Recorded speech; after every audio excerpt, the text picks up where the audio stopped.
Hey everyone, it's Charlie from Brooklyn Bridge Ventures. Thanks for joining us this afternoon. Um, just want to give a little bit of an overview of this series and what we'll be doing and what you can expect. So how I raised my seed is all about tactics. It's all about the details that people don't really go over that much when you hear people speak about their successes on panels. Too many times, I think, you see someone on a panel talking about their exit, and they say, "Hey, well, I had an idea. I raised a seed round. We launched, yada yada yada." And if you're fundraising right now, there's a lot in there to unpack, and you want to know a million questions about how it actually happened. And so this series is all about founders who have gone out and successfully raised that first round of funding, whether it be a pre-seed or seed, and especially those who didn't come from sort of an insider's club, right? You hear the stories of the $5 million round being raised by a former principal of whatever top tier fund. Well, their story is just probably not going to be as relevant as yours. And so, we've brought up a few of those founders who, started from scratch, maybe came from the tech community, maybe not, and, how they went about their rounds. So I'm going to bring our participants up to the stage now. Let's see, how do I do that? Oh, I actually think you guys can just turn on your cameras and you'll be here. So there you go. Hello. Hey there, welcome. So we've got Leoni, Alex, and Phil. Awesome. Oh, Phil disappeared. So hopefully Phil comes back. But so the way we're going to do this is somewhat in chronological order, in the order of idea and sort of company formation and, how the raise went. And what I would suggest is try not to skip ahead, right? There's a lot of details in each one of these steps, and we don't want to miss anything. We're just going to go from sort of the very basics of this idea all the way to money in the bank. And as you know, that's not an easy process. So I'm just going to go in first name alphabetical order here for lack of any other form of process.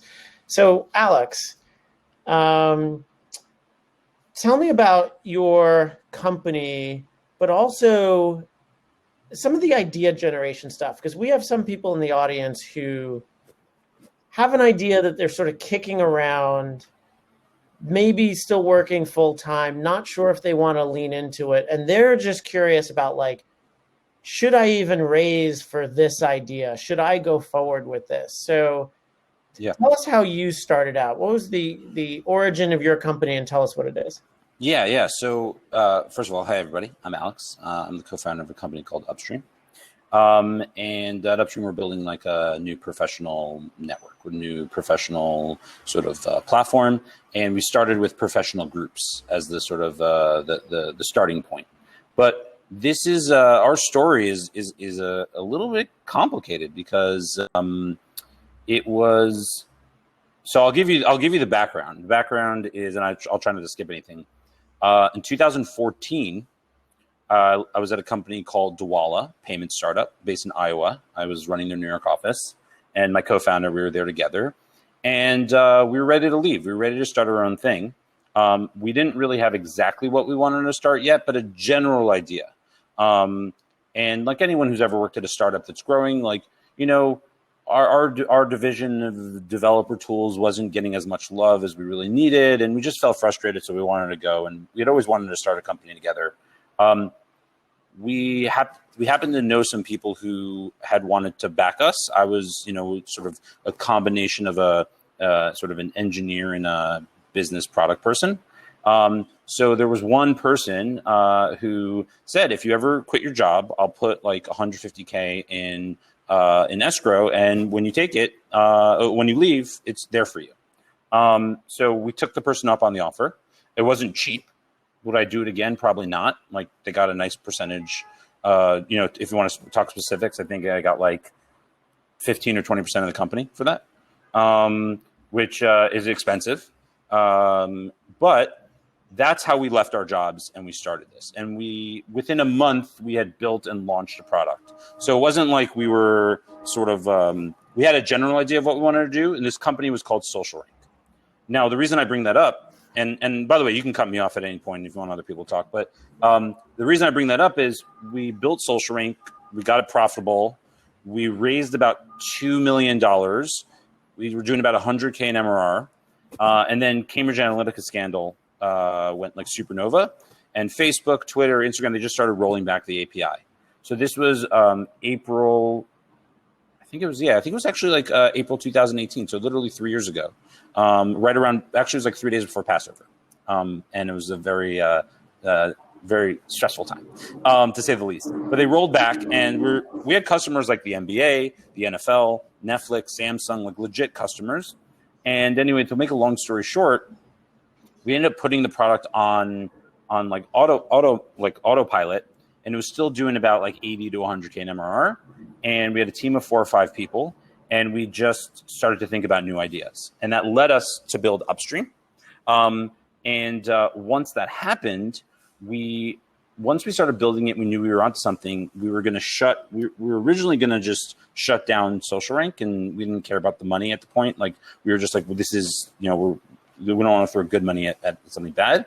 But our customers were upset, and they wanted to keep running because we still could do like 80% of what we were doing before. So we ended up selling it off at the end of 2019. And what ended up happening was we took some of that money that we got. It was just like a few $100,000. We took that and we basically invested into. So we didn't sell the corporate entity. We sold the assets, the product. We even stuck in the liabilities as well, which was nice. We basically got a clean break from Social Rank, and we sold that. And we were working with our lawyers, and we're like, should we start a new entity for Upstream? And they're like, well, first we had something called QSBS, which was amazing. If you don't know what QSBS is, after you work for 5 years on a company and you own the stock, you basically don't have to pay taxes for a long time. It's up to like 50 million or something like that. So actually, I only learned recently. Do you know Joshua Siegel from Acronym? Yeah. So he's like an expert. If you need to talk QSBS, go find Joshua Siegel at Acronym Ventures. He's amazing at this. So he taught us that you can actually do up to 70 million. And the way you do it is you could do 10 million for yourself. Yeah. If you have a spouse, I don't know, we'll let them call Josh. But yeah, call Josh. But the point is, you had an entity that for tax purposes was already clocking. And so there was no reason to sort of start it from scratch. Well, and that was, yes, but also we still had our investors on our cap table, and it was sort of a new business, and we sort of felt like the other business was a failure, but we wanted to take care of them. Legally, we would have to just mirror the cap table if we would create a new entity. So our lawyers were like, there's no point. So what we did instead was we did a whole, something called a management true up.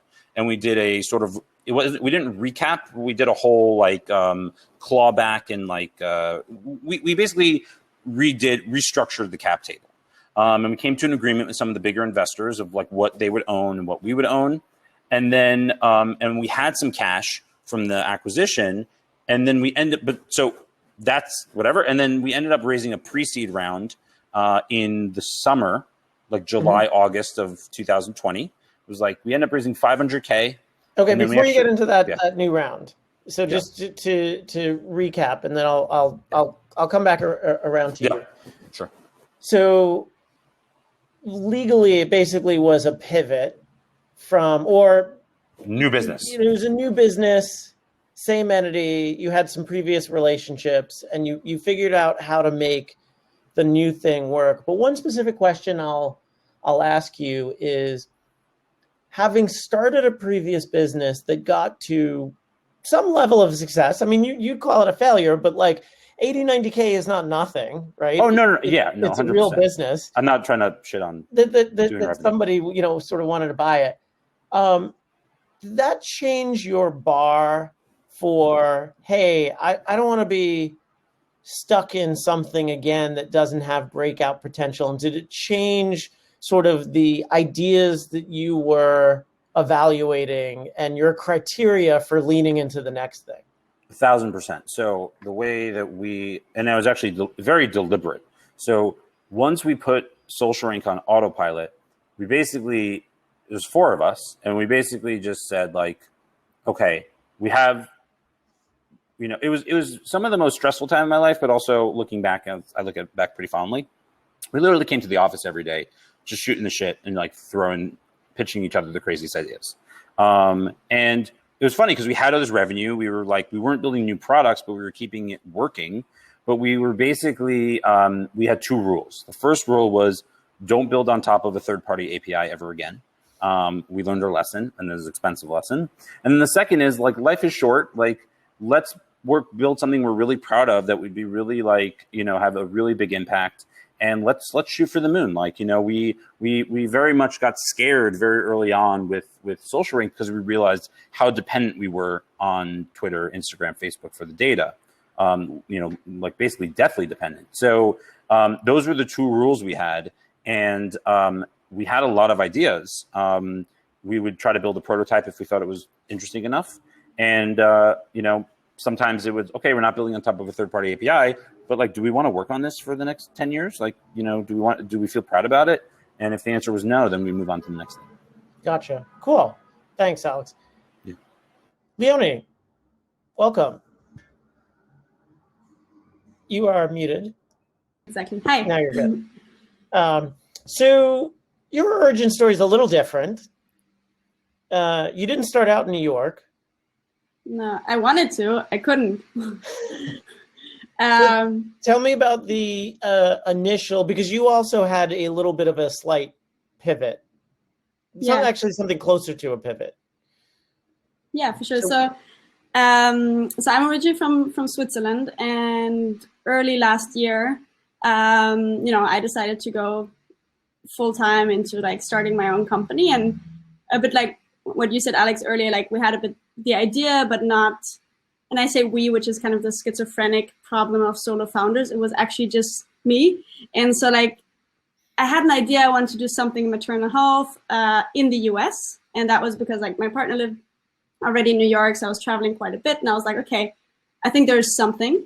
So started the visa work, etc., to get over here. And and then COVID hit. So basically right after, embassies stopped working on the visa, and I was stuck in Switzerland with like a half-baked idea, no network whatsoever in the US. And so what I did, and what relates to the pivot that Charlie's talking about, so I was like, how do I get a feeling for the market, right? Like, so what do I know that maternal health outcomes are bad, but who is really experiencing what kind of pain points, and how does the whole ecosystem play out? So I launched a text-based chat service in New York while being actually stuck on the countryside in Switzerland. Like I had already quit my apartment, etc. So everything was a bit in an emergency state. And launched that chat service. Had a bunch of like really, really good providers based here in New York who answered the questions that would come through the chat, and opened it up to moms, and really used that as a learning vehicle to kind of understand what are the problems, who's reaching out, what are they reaching out for, etc. And just out of curiosity, did you intend for that community interactivity to be the business, or that was your testing of the market? So initially it was testing of the market. I was a bit like, okay, I'm stuck on the other side of the Atlantic. Like, how can I even start to enter into this like US market and understand the problem? So that was the initial idea. The thing is, then it worked quite well, as in like with very little marketing money involved. Like we got quite a bit of traction, and that's where now in hindsight I can say I think I got a bit like on the thought train of like, maybe this could be the business. People loved it. Like we got really high NPS, and like also the provider side loved it. And I guess COVID kind of like almost encouraged people to go on this chat because there was so much insecurity. So many questions, especially around like giving birth in hospitals, at home, etc. And so I was like, maybe this could be something like D2C. So you could do then like video classes, etc. And we started on that. The part is that puts you into a play of like, so me not knowing anyone in the US, I just like cold reached out and Zoomed the heck out of it, right? Like, so I just like contact people on LinkedIn, on wherever, because I really had no starting point. So I also spoke with investors quite early, not in like an official investor talk, but more like to balance this. And I just realized, well, there's nothing really defensible about it. Like they would be like, well, anybody can put up this chat, right? Which they're right. At the same time, I realized if we want to grow this big, it's very much about brand and marketing. And so that's not really my, I would say, like strongest field. Like my background is product management. And at the same time, so we had a very diverse user base on this chat. And as soon as I'd monetize, I'd be left with actually the affluent population for whom that product was more of a nice to have than really essential. So there were just like a few signs where I was like, I don't know, this is not looking good. And also personally, I wasn't so motivated anymore by it. Like I didn't want to do like a marketing brand product. Like there was nothing really that drove me into this. So that's the pivot Charlie is hinting at. So it came together with my arrival in New York. So then in September last year, things finally picked up again, like got my visa, came to the US. And basically when I had this finding, I went back to the users and started really actively testing hypotheses. And one of them was that I thought that a lot of, well, I don't know if you want me to go into detail already about this. Maybe I'll stop there so Phil can also tell the story. Phil.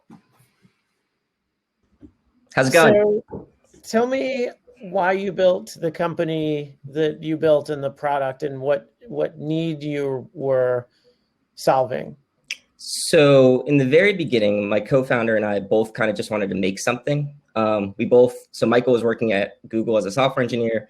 I was doing product marketing and development for this Israeli firm, which made like desks and lights and tables.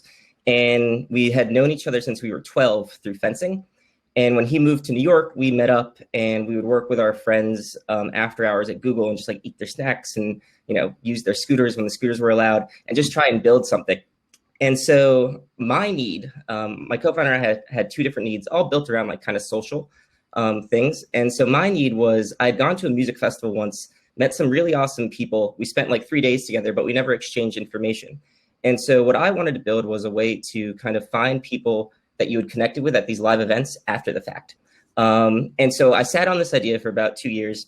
I had saved up maybe like 15,000 working like my normal job. Mm-hmm. And I was like, okay, I'm quitting my job and I'm going to learn how to code. And so when you sat on the idea, mm-hmm. Was there like a skepticism about it, or you were just sort of like, hey, I'm not in the position I want to be in to lean into this, and I want to get more comfortable in life or have a little savings before I do that? Yes, it was the latter, right? So okay. I think a lot of times, like I don't want to speak for everybody, but I think the majority of the world is not wealthy. And so the majority of folks, when you're trying to start something, you have to kind of think like, okay, can I afford to live? And how do I make this happen, right? And so at the time, I was younger. So I think I was about 21, 22, 23 when I had this initial idea. And I'd also started something in college called Ref Finder, where you could hire your referees online. But I had a technical co-founder at the time, and I actually like made money off of it in college. And so I had in my head like these two ideas, right? Go back to Ref Finder, build it out for like all these different sports that they could operate on the platform, and then also this like fun idea for like the music festivals.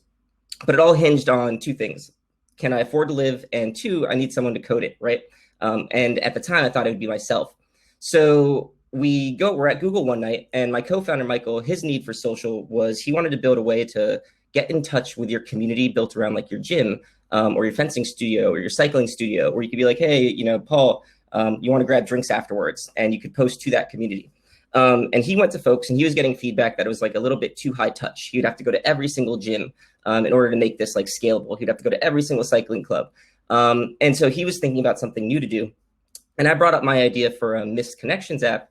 And he was like, that's cool, but why not just make Tinder for festivals? And I looked at him and I was like, okay, that makes sense, right? We were younger, so 22, 23, we were like, let's make this happen. This is fun. This is cool. It's interesting. And so we built that. And the way that we kind of figured out the next step was we gave it to our friends, and they all said, hey, this is great. This is cool, but I'm looking for a ride. I'm trying to sell my ticket. I'm not sure what festival to go to, but it'd be great to like kind of communicate with some folks and figure out which one to go to. And so we looked at each other and we said, well, life is about so much more than dating. Why not make the platform about like community, finding people that you can go to these things with outside of just dating? And like, we're human, like love and, dating, it's going to happen. And kind of once we switched that switch over and we made it from just being the ability to swipe left and right from the folks that are going to a festival, and we added in these forums, people now kind of just came to it. Because I think the main need that we kind of fulfilled here, and I think the secret sauce that we kind of came on or landed upon, is that when people go to live experiences, it's a network of people all in the same time frame. They're all on the same wavelength and they're all excited for the same things, but there's no directory for them. So if you're going to Coachella, there's no way for you to really meet everybody that's going to Coachella in a central way. You go on Facebook where there's like 20 different Facebook groups. And if I want to meet, Alex, I would click add friend and I can see who his mom is, where he lives, all this additional information that you might not want to share with a stranger that you're just meeting. And so all we did is we made the app. We worked with a few festivals. We gave it to them for free because normally festivals have to pay for their app.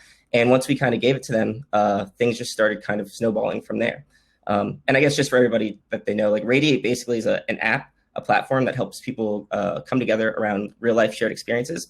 So that might be going to the same music festival, dressing up for the same Comic-Con, or traveling to Germany, for Oktoberfest. So it's all about bringing you together through real life experiences. So I want to ask you guys, and I'll circle back to Alex first. There came a point where you obviously, each of you were able to get to different points sort of without cash, right? Alex had a sort of a previous cash flow stream. Leoni, I guess the original community you had sort of bootstrapped using sort of off the shelf kind of tools, and Phil, you guys sort of self-taught and found a friend. At some point you thought, if we're going to do this more seriously, I'm going to need some money. How did you think about how much that would be? And B, sort of, okay, like where did the first emails and phone calls go? So Alex, like you had a few connections in the VC community. So what did that number look like, and how did you try and source it? So maybe start with your pre-seed. Yeah. So, it's interesting. It's worth noting that I deliberately spent some time at other startups before that were well-funded. And I got to meet a lot of investors and a lot of other founders and engineers and stuff like that. And it really de-risks starting my own company to some degree because, I worked at a company called Aviary. They had raised, 20 million plus from Spark Capital and Jeff Bezos and Reid Hoffman and people like that. I worked at Dewala that raised from Union Square Ventures and Andreessen Horowitz and all that stuff. So working at those places, I got to meet the partners there. I got to befriend them. And, as I did a good job at my job, they would see that in the board updates and things like that. So you sort of got to build a little bit of cred. And then on top of that, the best place to find a co-founder is at your job. It's, if you have a company that has more than a few employees, there's probably engineers, there's probably product people, there's probably designers. So I happened to not meet my co-founder there, but, having a technical co-founder when you're building a software company it's crazy not to have that. It's just going to either cost you a lot more when you're fundraising, or you're just always going to be relying on, that developer in Belarus is not waking up at 2 a.m. in the morning when ship breaks. Like, I don't know if I'm allowed to curse here, but that's basically, I figured it's not on kids' YouTube. Yeah. But no, so I mean, that was you mentioned like being able to do stuff and without money. it's only because my co-founder's he's like a machine, and he's a technical like sort of wizard. If he didn't have that, I'd have to raise money to build stuff. And that's where I see a lot of these people that have great ideas, but they don't have the wherewithal within the founding team to go and build something without money. And I'm not to say like, now there's a bunch of no code options and things like that. But like, if you can't build a prototype, like just the bar has gotten so much higher for like the initial version of what you're doing, unless there's a lot of capital that's required to start what you're doing. If you can't figure out a way to build a prototype or something like that, it just gets really hard to convince an investor they should give you money to do that, So in terms of how we got started, in terms of the pre-seed, we had a product in market that was getting traction. Luckily, because we sold Social Rank in December for a few $100K, we still had some money left over, and it was all the same entity. So we weren't super pressed. Although once COVID hit, we were a little scared, and we considered, letting the team go and just going to me and my co-founder. But we sort of stuck it out, and we released a product in May that started to get some serious traction. And based on that, we were initially thinking of raising a full seed round, but we wanted to hire like 1 or 2 employees to go a little bit faster. And so this pre-seed round ended up starting off as 500K, and then the fund sort of topped off 250 on top of it. And it was a combination of people who were interested in writing 25, 50, 100K checks, and we sort of cobbled those together. So there was actually no lead. I just went to the 3 biggest checks and I said, hey, like, we're thinking this valuation. Do you think that's fair? They're like, yeah, sure. And then because I had the 3 biggest checks, I basically had 40% of the round, because it wasn't a big round. It was 500K initially. So I had, almost 250 of it, 250 of it already committed at a certain valuation. And then I just went to everyone else and I said, hey, these are the terms. We're closing in 45 days, in or out, and you have to be comfortable with that. You have to be okay that people are going to say out. A lot of people are going to say out. Those initial checks, because you talked about that you had gotten to know some VCs from your, those necessarily weren't necessarily the VCs that you got to know. Like, where did these people come from? Is there any like consistent profile of those first checks of who they turned out to be, or from what aspect of your networking they came from? So two different times. So in terms of 2014 versus 2020. So 2014, the 3 biggest checks for Social Rank, Modern Mass is the entity, so it's all the same entity. But the 3 biggest checks were Ron from Rainfall, who I met in 2011. So that was 3 years of knowing him, and having sent him some pretty good deals over time that had made him money. So that was one. The second biggest check was Jason Ostheimer from Advance It. Also had known for about 2-3 years. And then the third biggest check was Ed and Elliot from Bold Start. And I'd known them for even longer than Run. I know them since like 2009. So I had known the 3, and that amount right there covered 75% of the round. Gotcha. Back for Social Rank. And I'd known them for years. Same with 2020. The biggest checks were, I'm trying to remember like off the top of my head, but I think it was Human Ventures. I'd known Jesse and Heather and Joe for like years. Actually, initially met them when they did the Skim, when Joe did the Skim Series B when he was at Fox. But then, just out of curiosity, those checks that came in, do you think, because you had known them, do you think they were bets on you, or do you think the traction is sort of what convinced them that you had something?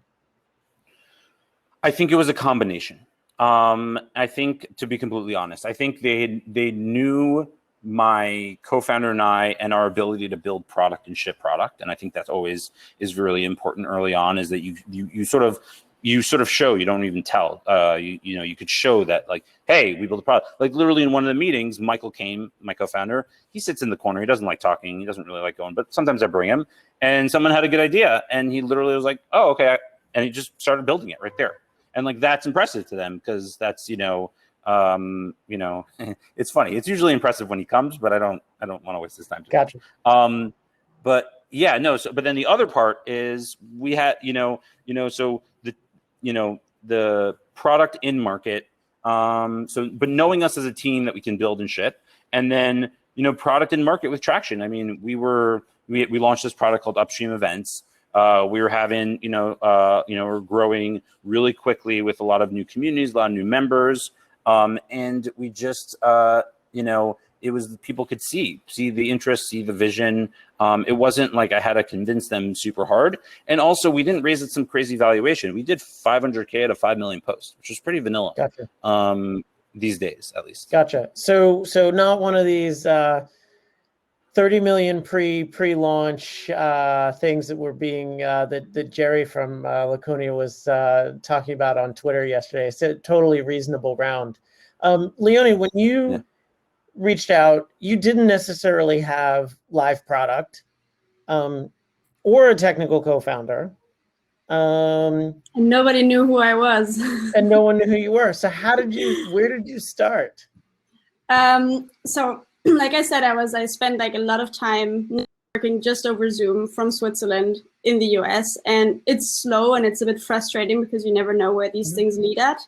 But how do you get somebody on a Zoom? You don't know anybody. You're just emailing people. You LinkedIn. I just email, I LinkedIn, and sometimes even over like 3 corners. I would have someone who maybe went to the same university who's in the US and in the tech space, but nothing related to that. Then I would try to get on a call with them. Then they would be like, well, I'm really not in your space, but I know that person, maybe they can help you. And then, like it would kind of go like that. And I think the general finding is people are super helpful. Like, they want to help and they're very open to introducing you.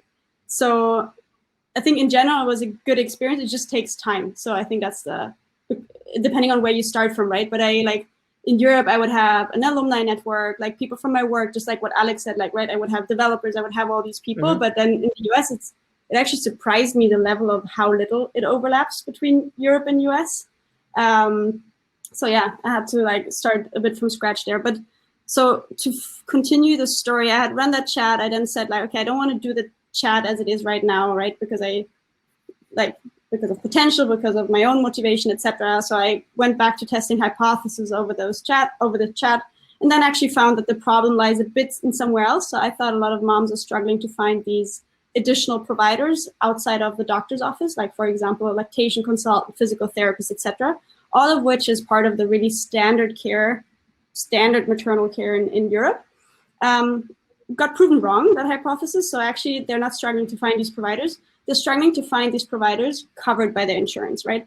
And that little addition to the problem changed entirely how I had to think about the solution. So that was right about when I arrived in the US, when these kind of findings came together. So then I was really heads down trying to understand how this can become a business model, like how to solve that. Spoke with a lot of other founders in the space who would know more about the healthcare system, etc. So I think that was probably one of my steepest learning curves.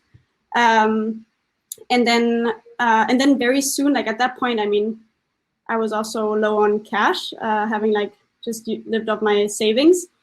So I was I actually need money, because the thing is, without a network, you actually do need money to build out that rockstar team, right? Because at home, I might have had my best friend or someone who I know is good and I can trust, and at least for the early days help me on. But to build that level of trust, etc., with someone over Zoom, might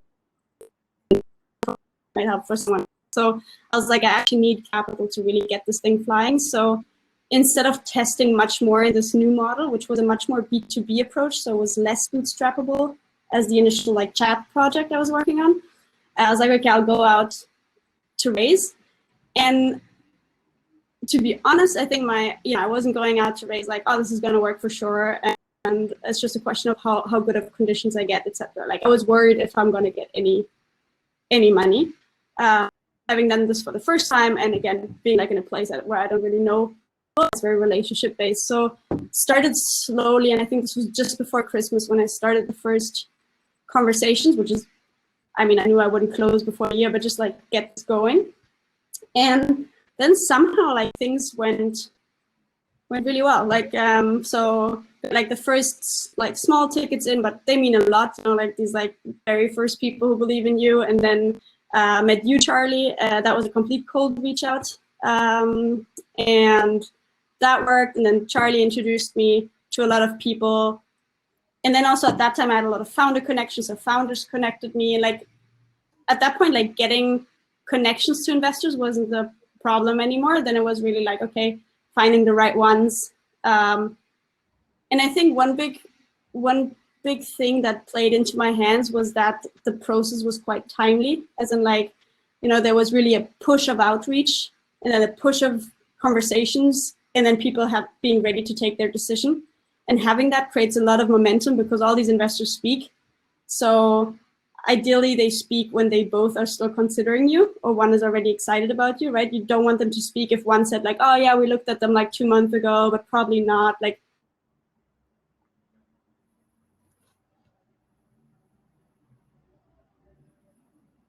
oh,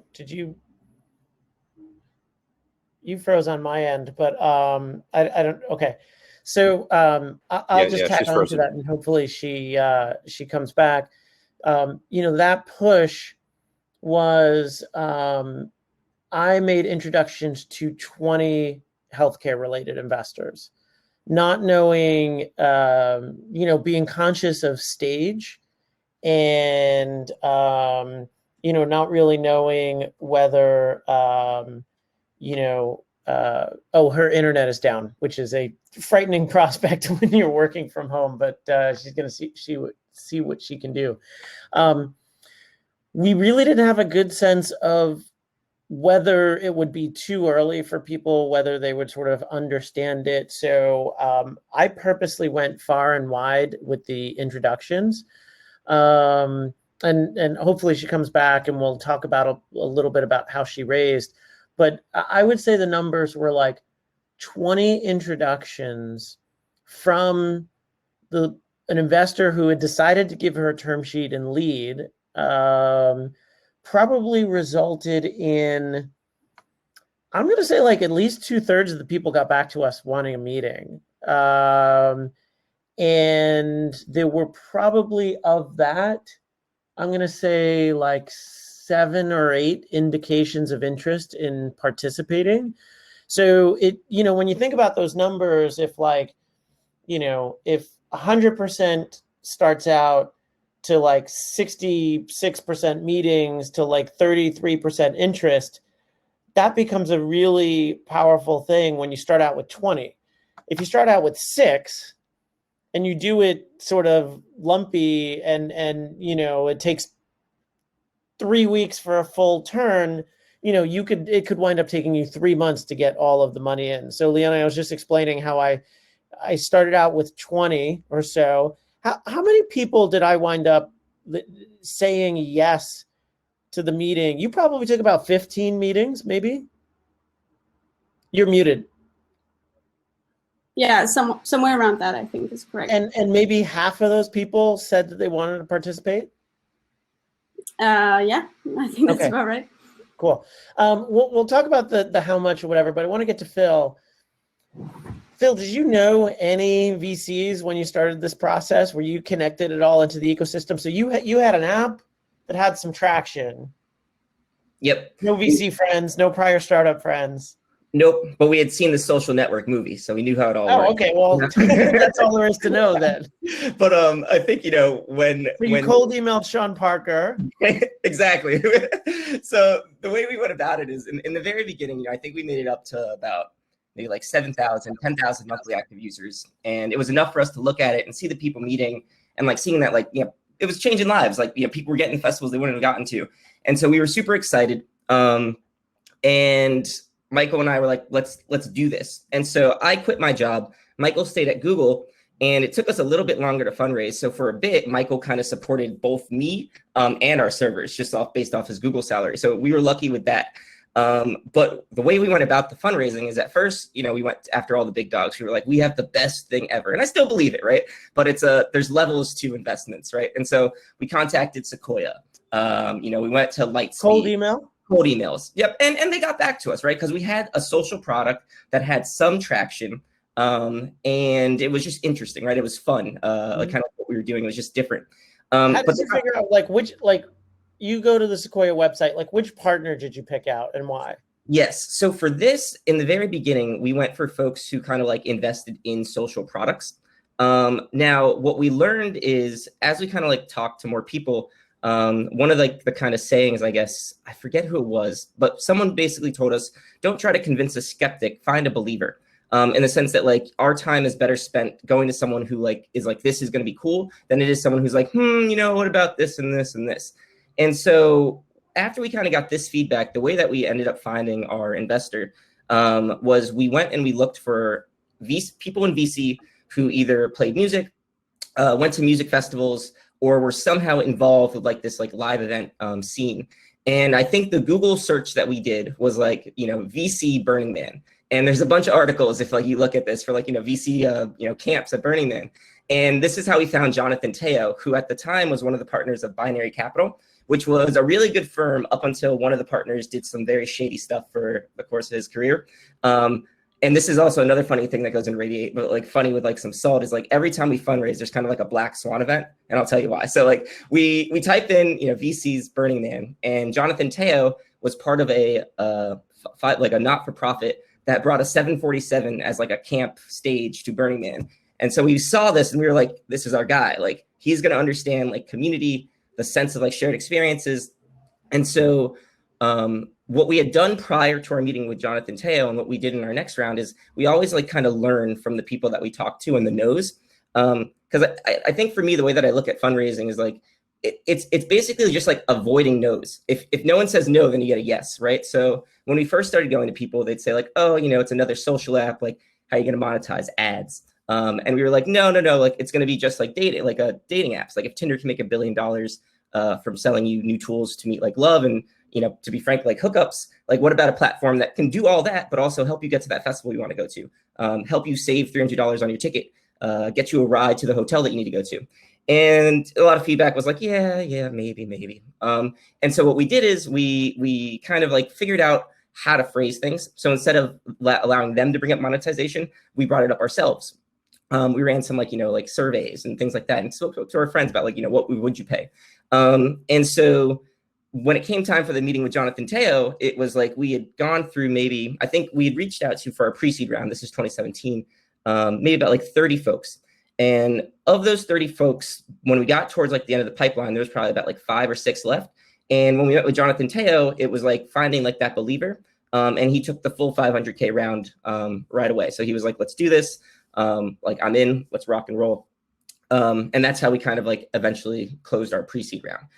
And then literally a week later is when the firm kind of collapsed because of his partner. One thing that I think is super useful is something for some other project I've been calling opposition research, is the idea of knowing ahead of time what issue people are probably going to have with what you're pitching and getting out in front of it, I think is super useful and helps tell the narrative versus, I think some people too often sort of say what they're doing and just drop it on the doorstep and just hope that the person sort of takes it up versus saying look, I know what this person's going to say.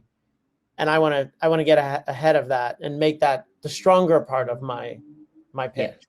Yeah, 100%. And the only way we found that out was by going, right? So, I mean, what we didn't and listening clearly. And listening, 100%. The thing that we didn't do the first round that we did the second round is we treated it more as a process. So we started with the folks who we were, not less excited about, but folks who we were it's a 60% match. Maybe they'll do it, right? So that way we can learn. And then we went from kind of possible to these are the ones towards the end, because you get better as you pitch and you learn what people are going to say. And then you said, you can get ahead of it by the time you get to the important ones who you're the most excited about. Let's talk about the amounts of money. And Leoni, I'm going to start with you. What was your original ask? So we went out to raise 400K. And what was the goal for that ask? And why did you pick that number? Yeah, so I mean, when you do these financial plans, it's a bit like what kind of assumptions you plug in. It tells you what money you need, and these assumptions are quite vague at that point in time, right? So I was trying to go with like, what is, like my initial thought was almost like, okay, the chances that I can raise, like being alone and be pre-product, etc., like are quite low. So what is what I think is realistic? I think that's what got into that, what influenced that number. A second piece was like, how can I at least make it work, right? So it got like one hire in, it got like a technical hire in, it got like there's certain calculations like that I needed for my business. So I think those were like the financial model, and then like my confidence almost that defined that number. Gotcha. And then when I offered the term sheet, I suggested you raise 3 to 4 times that. And well, I guess we had there was a sort of a 2-step process, right? Because I said, well, maybe there's more out there, but if there isn't, let's at least raise 750. So I think there was this sort of like, if you're going to go out at all, let's try and get a little more than what you're getting, but actually let's create the chance for us that like maybe there is more money out there, and to see what would that look like. What was your reaction to that? So you told me first like to get more, as in like 750K. That was that level. And I at that point like had already spoken with quite a few investors. I would say not like the majority was still to come, but like quite a few. And I just realized all investors give you a very opinionated about what you should do, right? Whether this is like a high amount, a low amount, like all of them will bring it with a strong opinion. So like, frankly, when Charlie was telling this, I was first like, well, take in that input, make your own decision, because everybody tells you that. At the same time, I was like, yeah, of course. I need just more money. Another worthless VC opinion. That's no, that's not what I'm saying. I'm just trying to, I'm assuming there are like potential founders or existing founders listening. So try to make this as like, relevant. Mm-hmm. But at the same time, I was fully bought in the idea that more money would be great. Like, that wasn't, it was a bit like, okay, can we, and will I waste too much time on that? Like, wouldn't it be also just great to like take the money now and like start working on it? Because since I'm a solo founder, everything is very binary, right? Either I fundraise or I go full on, like the trade-offs are quite like drastic. But yeah, since I already had the role of like speaking with investors, I myself had a lot of meetings scheduled. Charlie like helped a lot with like further introductions. I was like, okay, I might as well just like complete that. And then things just really took up. So I think I got a bit what Phil was saying. Like, I agree completely. Like, you get so much better at pitching because you do it all the time. At some point you can pitch blindly, and like it's like without thinking, meaning not that you need your eyes for pitching, but just like and it's like you just know what pulls and what doesn't, and like what works well. And also what you said, Charlie, I think I often like already knew what people were like wondering about, like what they would be critical about, so I tried to address it right away in the pitch. And yeah, it just worked well. And then actually we never really got to that like 750K mark, because then the additional investors were already larger. We were all interested in bringing in more money. So then it was already the discussion about over $1 million. And then at that point, what played well for me was that they started competing for each other, right? So then I could actually improve the terms of the safe. So one question I have, that the part I actually didn't really get to see.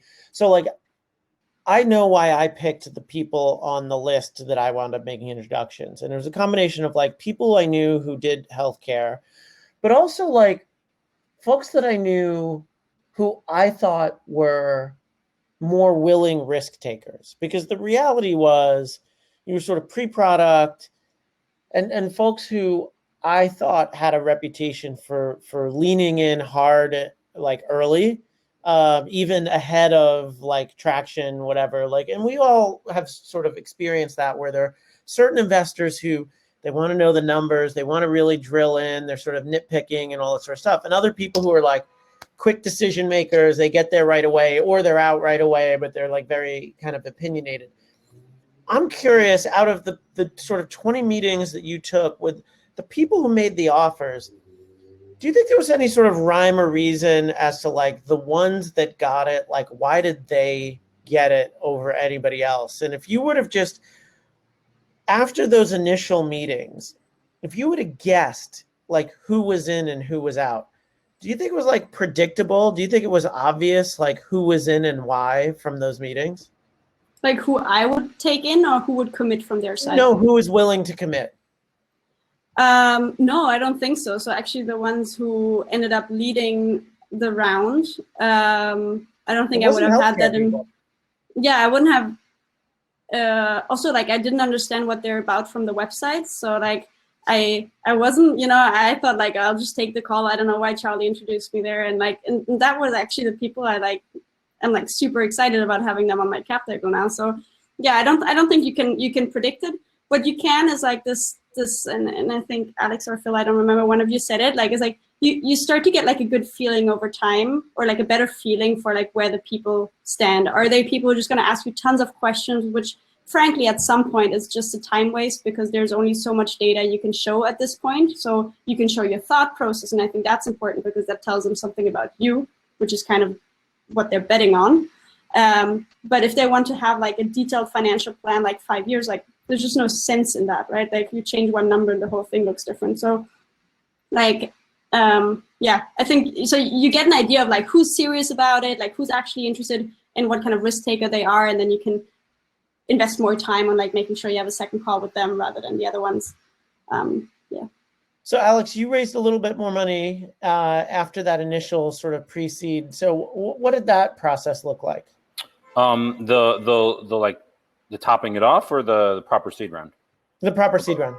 Yeah. So we closed 500K in like July, August. And then there was a fund that was really interested in us, and we liked them, and they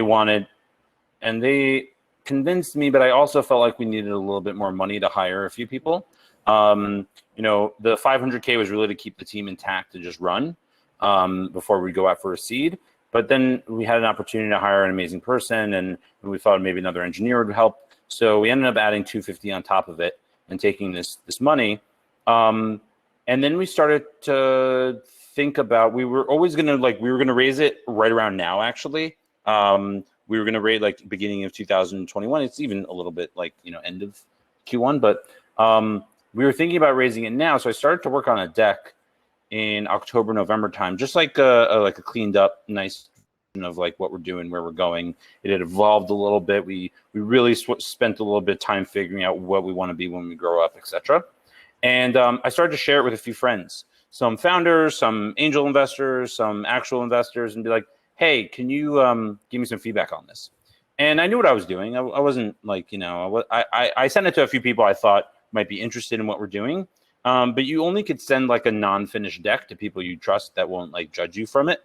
If you send it to people that don't know you, that's not going to work. So I sent it to a few people. There's one person who I actually happened to grow up with in New York. So I grew up in Manhattan, and she grew up on 94th Street. I grew up on 90th Street, and we'd been friends for almost 18 years.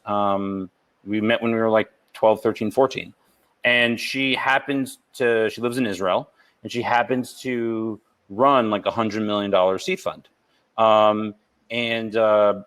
So I sent it to her just for some feedback. She happened to be an Upstream user. I wanted her thoughts on where we're going. And she sent me back some feedback. She's like, hey, by the way, and I didn't know she had $100 million fund there. I knew she was doing some stuff, but she's like, hey, we just closed. We haven't announced it yet. We have a $100 million fund focused on the future of work and a few other things. Do you want to come pitch the partnership? And I'm like, okay, sure. Why not? Like, I wasn't really expecting to go really pitch for some time, but I had just started to get the pitch down where I felt really comfortable with it. I was like, seeing how people were responding to it. And I went in the next week. I had a call. And It went really well. It was about an hour and a half. It was supposed to be like 45 minutes, but ended up going longer. They had a lot of questions. And then she called me the next day. She's like, listen, we've only done like 2 or 3 deals out of this fund, but, you know, I've known you forever. I've been using the product. I love it. I think it has huge potential to be, you know, sort of, you know, in the professional networking social space. Do you, you know, I know you mentioned that you're going to go out in 2021. What if we led the round? We put in 2 out of 2.5 million, and you didn't have to go out and fundraise for like 4 months, and you could just continue to work on product. And I was like, and a little bit lower valuation than what you maybe have gotten a few months down, but like, you know, taking the stress away from actually fundraising. And I talked to my co-founder. We're like, you know, he didn't know her, so I had them talk a little bit. It took an extra week or 2, and we're like, yeah, let's do it. So that officially like did the initial close December of the year. So this was a very fast. This was not the typical. So I don't know. I probably shouldn't share this, but this is not the typical. But we happened to have a product in market with traction, and the person had known myself and the team enough that they were going to sort of take a flyer on us. And so that closed at the end of the year. We haven't announced it yet, so please don't announce it publicly. We're going to announce it probably in the next 30 to 40 days. Hey, Alex, just out of curiosity, given there was somebody who you knew, did you have any hesitation? Because I think people go through this a lot, where whether it's angels and you know, or VCs, and you know, I'm sure even in the pre-seed round and earlier stuff, where making that ask, like you have relationships that you would, I don't know what you call it, professional friends or what have you, where maybe you're not sure whether or not you want to get money involved. Did you have hesitation taking money from a friend? For sure. Although I do know that like I'm going to do everything I can to return the money, make them more money, etc. But I mean, every time it's a friend or someone who's more than just, you know, interested, I go to them and I say, listen, I'm betting my career on this, but that, you know, and that might work out, it might not work out.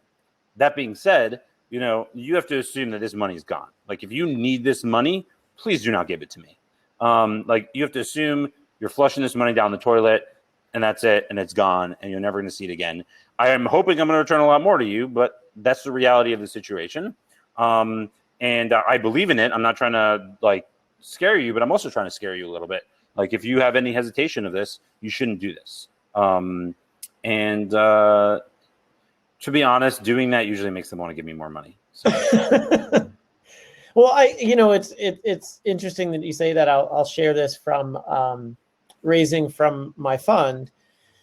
I met with a person from the real estate world who was relatively new to venture capital, who asked me a bunch of questions that I was extremely honest about.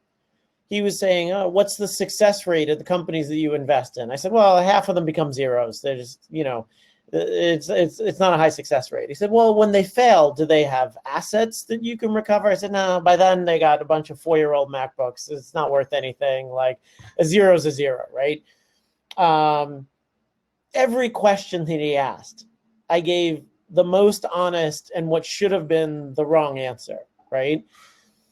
And after I left, the person who introduced us said, oh, that was great. He's really excited.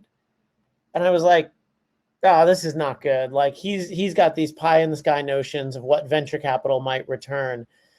I literally wrote a blog post called The 7 Reasons Why You Shouldn't Invest in a Venture Capital Fund and sent it to him.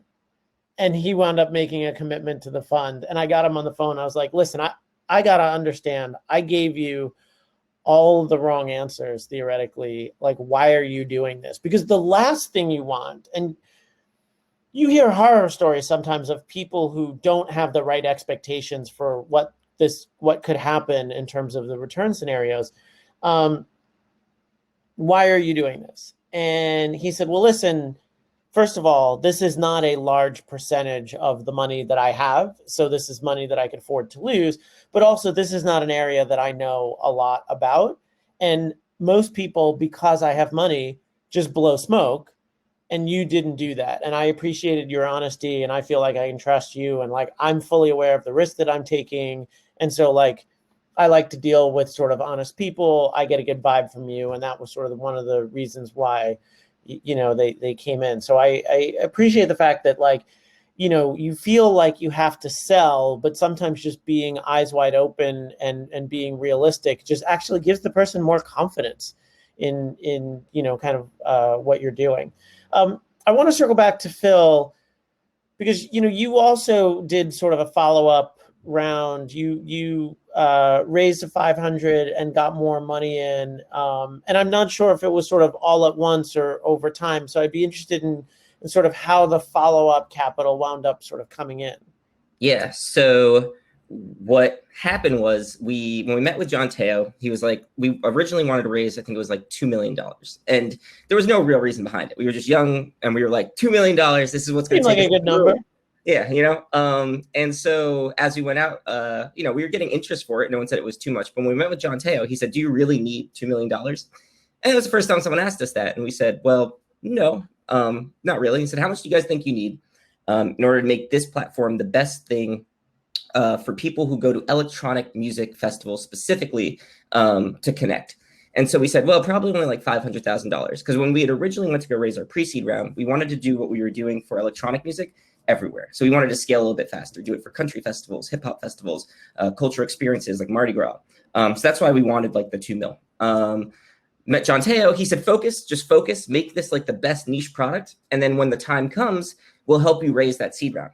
Now, famous last words. So, and one reason why you probably shouldn't always trust, you shouldn't put so many balls in one basket. So we say, okay, like this makes sense. We could be the best thing around electronic music festivals. And so that's what we focus on. So we change our internal like founder mindset of like scale and expand and differentiate to just, okay, focus on electronic music and it'll be the best thing, and Binary Capital will lead the next round. For some color, like Binary Capital was a great firm. It was a $175 million vehicle. They invested in like Twitter, Snapchat, Instagram. They were hitting all the socials. So we were like, okay. 3 weeks later, that fund collapsed for reasons you can just go Google. And we didn't change our mindset though. So we still had, because I still love John Teo. And he was super, I think, pivotal in like kind of our direction. And so we focused on just making Radiate the best place to meet new people around electronic festivals. And we were like, the VCs will lead it. We trust John Teo, someone will lead it. And so a year later, when it's time for us to go fundraise again, normally after your pre-seed round, you have an investor to rely on. Our investor was no longer there because of reasons. So we kind of had to start from scratch again. And so we were reaching out to just a bunch of VCs that we had previously interacted with back when we had about 10,000 monthly active users. In a year, we brought it up to, I want to say, about like 50,000 or so. And we went to them and we were like, listen, like it's awesome. It works. We need I think we were trying to raise $1.5 million to do what we wanted to do originally, take this electronic music festival app and bring it to all different genres of events. And the feedback we got this time was, electronic music is very niche. Like, how do you think you're going to be able to expand into other festivals? And our, kind of catchphrase was, a festival is a festival, whether it's EDM or hip hop or country. It's a bunch of people with passion and interests all gathering together for the same amount of time during the same dates. And there's no directory for it. So it's going to work. And the feedback we got, we're like, yeah, we just think that EDM is much more of like a, people want to connect there. That was one of the main reasons that we were getting passes during that year after. And the second was they wanted to know how we would monetize again. And we kept telling them the same thing we told them the first time: we'll monetize just like Tinder, selling better tools to meet new people. And no one wanted to, and then we also had this, giant kind of like elephant in the room of like, where's your previous investor? Who at the time owned, I think, about 15 to 20%. So like a hefty chunk from a pre-seed. And they were like, where is this person? And then we tell them the story and we get some sympathy. But it's also like, well, that means that we're going to be holding the bag, right? In the sense of like the new investors, the only kind of people that are there to keep you going versus having that initial fund there.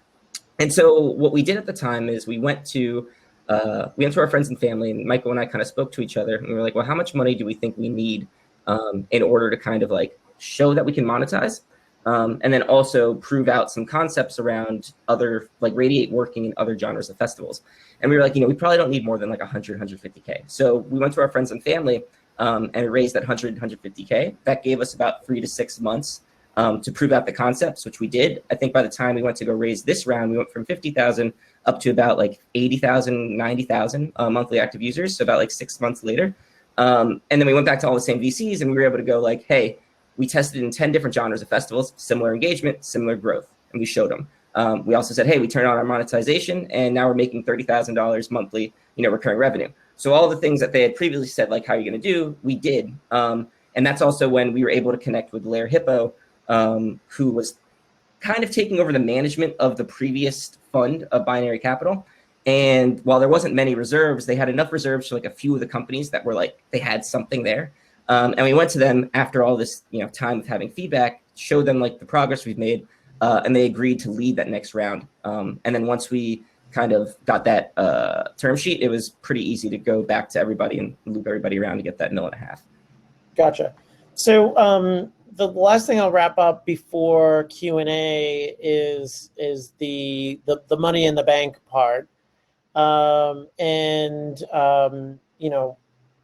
Alex, obviously that worked out pretty swiftly and quickly for you.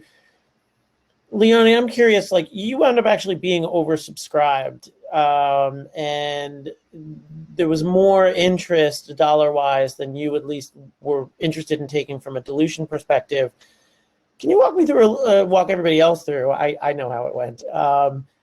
The process that you went through to select and decide, like, how many people you wanted to go with, who you wanted to lead into, and how you got comfortable with the VCs that you chose. So I think in the beginning, I wasn't really in the luck that, but then once I was really thinking about, okay, what's the value add of these investors? And I think there's also another kind of level to that where like, especially at this early stage, like if you have more investors, that's potentially like a bigger network, right? So I wasn't necessarily leaning towards having as few and big investors as possible, but was open to the idea of like adding a few angels who can then, who might be really relevant for the space or the business model we're going at. Then regarding like, so there were a few competing for like the biggest, for like leading it basically, just putting in like the biggest ticket. And there that conversation was quite tough because at that point, like, well, you have like really nice conversation with them. Like they make you feel like, you're like the queen, but at the same time, it can just change on a dime.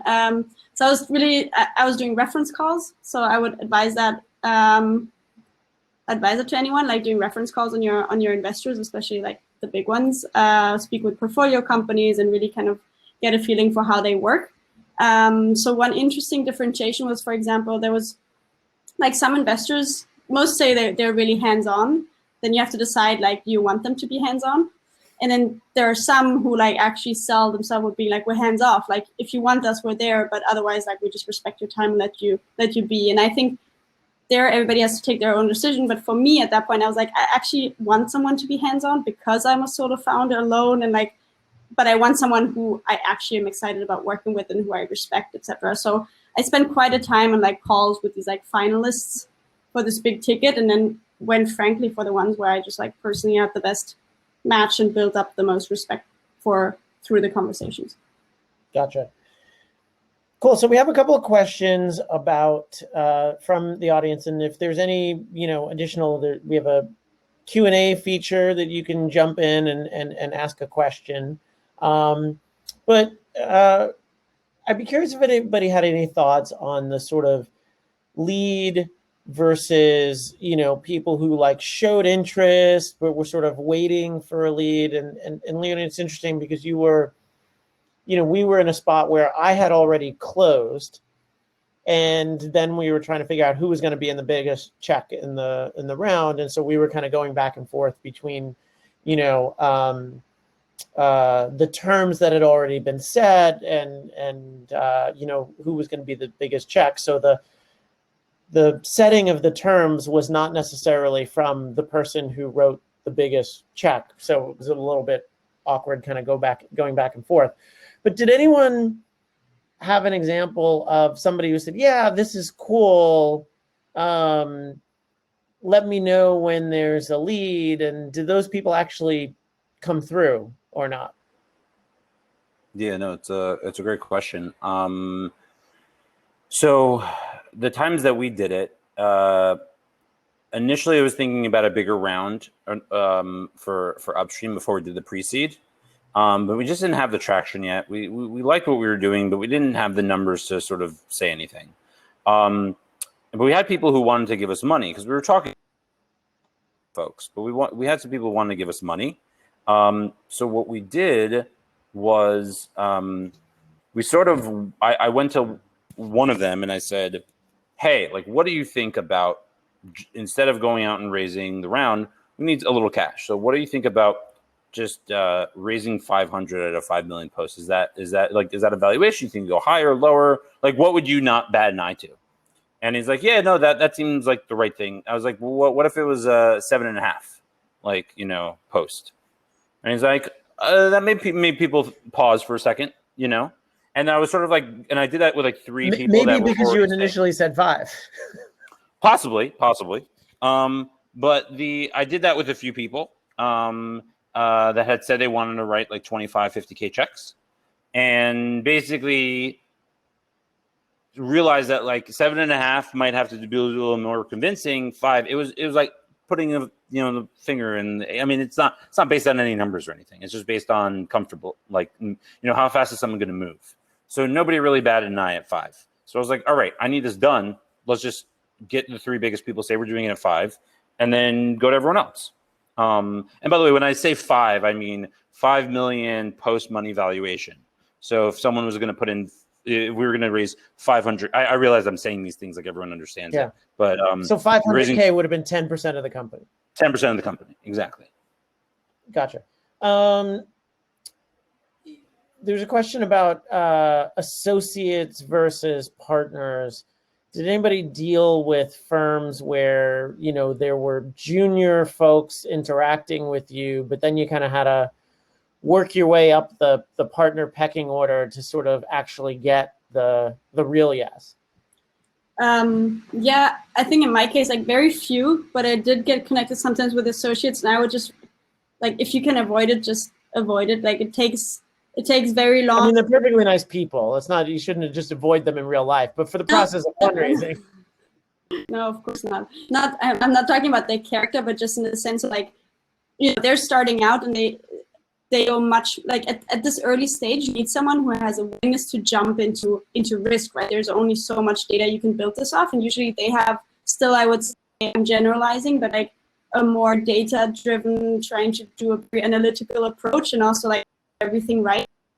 So it's usually much timely, and also they're just not the decision makers, so it's going to take longer until this is going to be moved up. So yeah, if you can, like, just try to get directly to partner level. Gotcha. And Phil, knowing that Lira Hippo was an investor of yours, you probably had because they have sort of a non-partner level. So like how many meetings, for example, from like first meeting with them? I know there was sort of a relationship, but like how many meetings got to that close? So probably about only 2 different people. So we had to meet with Joe Medved, who was kind of in charge of like their I'd say like special portfolios, right? Where it's like, okay, like these companies have something different going on for ABC reasons. And then we met with Caitlin once or twice just to talk about what we were doing, and then Joe kind of took the deal from there. So it was pretty chill from Lira Hippo's side of things. I think as far as the associates go, though, there was another firm called Ahimsa Capital, which is a smaller firm. I think there's like 2 or 3 people that work on it. And so I guess when it comes to associates with me, I think there's like just 2 different levels. So like there's associates at large firms who, like Leoni was saying, you probably don't need, like, do what you can to just get straight to a partner, because those are the associates who want to become partners. So they're trying not to screw up, right? So they're like, okay, data, this is why I think it's good. For those large firms, just try to get to a partner. For the smaller firms, a lot of times, like the associates do have some pull. So it's like, a team of 3 or 4. Those associates, like, they see the partner every day. There's only one partner. If you can get one of them to champion you, then it's worth it. especially because the partner might be busy at such a small firm. So that's how we kind of saw the difference. Is large firms, we try to go straight to the partner. The smaller firms, if we saw that the associate was there for, a few years, then we spoke to them. And I think of those associates, 2 or 3 of them brought their partners in, and we were able to get them on board. Yeah, I think like when I was a principal at First Round Capital, we had this awkward situation. They don't really have that position anymore, where principals could lead deals, but they couldn't vote on their own deals. So, you could take it to the partner meeting, but you were ultimately dependent on other people. And depending on the principal, some people had very different styles. For me, I liked knowing that I had the votes going in. And so I tried to have a very high hit rate. And for somebody else who were just trying to get deals done, they would just throw whatever they could at the partner meeting and play the volume game. So, you want to get a sense of like, hey, if I go to the partner meeting with you, is it likely that I'm going to, do you know that I'm going to get a yes? Or are you just like trying to get a deal done? And I think it's important to make those asks, I think, of the partner. Hey, what's your track record of getting deals done? What's the likelihood that I get a deal done at this point? Where are we in the process? What's left? What questions people are answering? That's important. Well, listen, by the way, Charlie, Alex, you had a comment. No, I have a different view on associates and that than most people here. I think like any deal, like you want buy-in from you want like someone inside to be the hype person who's pushing you. And there's a reason why these associates and principals and whatever are hired there, is because the partners usually want to listen to them or hear things that they're not hearing. And you look at some of the biggest deals of all time, everyone thinks Jim Breyer found Facebook. No, it was an associate that brought Facebook to Excel. It was, even you mentioned John Teo. John Teo's a great guy. Everyone talks about how, I forgot who did Twitter, where he was with, but he was the one who found Twitter and did Twitter when he was an associate. But I think whether it's General Catalyst or Benchmark, whatever, he was the one who found it. So what I usually do is like the way I look at associates or analysts or whatever you want to call them is like you can get an inside track of what they're thinking. No, they're not going to make any decisions, but if you get them excited, they will sell for you internally. And I think that there's a lot of ways to mess it up, but if you do it right, they could be a really big asset to you. Cool. I appreciate that. First of all, thank you guys. I know you're all busy. You're out there, spending the money that you raised, hopefully making more than you spend. And I appreciate the time. This has been super useful. Just want to sort of let everybody know what we'll do from here. We're working off of this platform called Remo, which is a kind of social, different than Upstream. Not one-on-one, but small group tables. And so when we end this public chat, you'll find yourself at a table with other folks. And the question that I would sort of put out there and encourage you to talk to each other about is sort of how you sourced introductions to VC firms, who you've been talking to, positives, negatives, and ways in which you actually got in front of VCs. I think that'd be useful for everybody who is sitting around these tables. So you can move to another table by double clicking on the table. That's not an obvious UX thing, as we've sort of figured out. And so, yeah, just try and clump over to a table and share, ask, listen, and we'll keep this on for, let's call it until 2:45, and we'll let our panelists go off to run their companies, and we'll keep the networking going for those who want to do that. And hopefully we can move this back to real life sometime soon, where we can linger in a place and do that. But for now, we'll be replicating that. So Leoni, Phil, Alex, thank you so much for your time. Really, really appreciate it. And enjoy the rest of your day. And we'll hang out at our small groups. Awesome. Thanks for having us. Thanks a lot. Yeah, thanks.